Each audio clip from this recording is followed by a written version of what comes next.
Well, as I say, I grew up in the fire department doing everything that any other fireman did after the age of 12. I was just a regular fireman, and I fought the fires, I drove the trucks. I had to learn how to pump because my dad expected it of me. And by the age of 12, I was a regular firefighter. What do you remember before the age of 12? I mean, as far as growing up in the fire department, coming into it, when did you first come into it that you remember?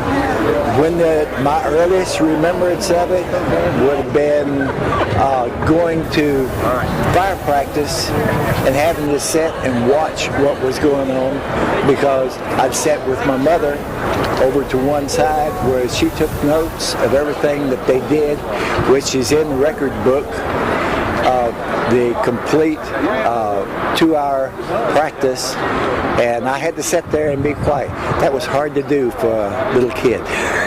What do you think now? I mean, you're standing up next to this huge truck, and you got one behind us here. What do you think of the difference in trucks, the difference in equipment over the years? Oh, they have progressed so much, and they do so much now that they didn't do then. But we also have a different type of water system where more is supplied, and they can carry their own water with them on all of their trucks, except ladder trucks. Some of those do carry it. But this one behind you, the American of France, 1939 American of France, was strictly a pumper. Where the V8 Ford that we had, 1935 V8 Ford, had 500-gallon booster tank on it. It was always the first truck out because it could put water on the fire quickest.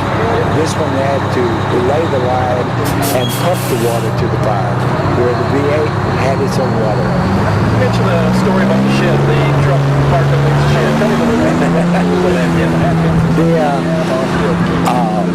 Behind the post office, we used to have a little shed over there. Well, it was where bands would come and play, and it was just a place for the city to have recreation. It was half of the city block. Well, there was this shed beside it, and the shed was there for whatever reason. That I don't know.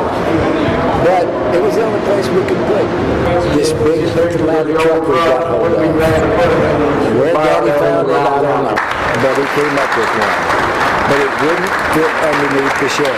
So they dug it out where it would go in, and would just barely clear to go under. And like you said, sometimes if it rained, had to go pump it out. Sometimes we'd use the truck itself to pump it out. But that was part of developing and growing up the fire department. Well, we actually moved station locations through negotiations with the Woodlands and the Harper's Landing. The city of Conroe was looking to annex Harper's Landing, and then through some negotiations through city councils, they decided that we would not acquire Harper's Landing, and during that negotiations they decided we would go ahead and move our station away from the Harper's Landing area and come a little bit further west over here to 1488, where most of the city of Conroe is at.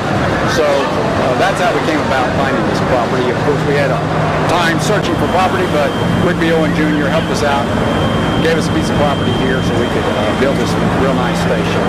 And today exceeded my expectations. It was a great celebration, not only to dedicate the station, a beautiful station that we have, but also dedication to the many men and women that had served in Conroe for 100 years. And we heard a lot of great stories, and we look forward to capturing a lot of that and putting it in a history book.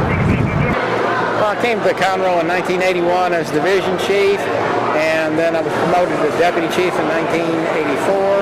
And when John Cook left to go to deputy fire chief, I became fire chief in 1987, and then I retired in 1995 with 30 years total in the fire service. I was just talking to Tag about that, and it's amazing because at the time I came here, we had one fire station, we had about 6 fire trucks, we had 15 paid firefighters, Within 2 years, we had 27 firefighters.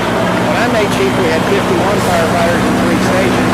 When I retired, we still had 3 stations, so we had 65 firefighters. Now they've got 5 stations and 85 firefighters. Population was 18,000 when I came here in 81, and it's 56,000 today, so that gives you an idea about where we've been. The difference was day and night. We had, there's some pictures over here. We had a lot of homemade stuff, a lot of hand-me-down stuff. Conroe was luckier than a lot of old volunteer departments. They were able to buy new fire trucks, being a city, and but they still had a lot of homemade booster trucks, grass fire trucks, and tank trucks. They had several pumper trucks that they bought that were custom fire trucks, but nowadays everything's custom. We bought fire trucks for about $100,000 in 1981, and the newest pumper that runs out of this station cost about $600,000. So it's come a long way in 30 years. Well, actually, I was working for the Woodlands Fire Department, and Conroe had a manpower shortage, and I came to work up here on a part-time basis in 1978, I believe, and I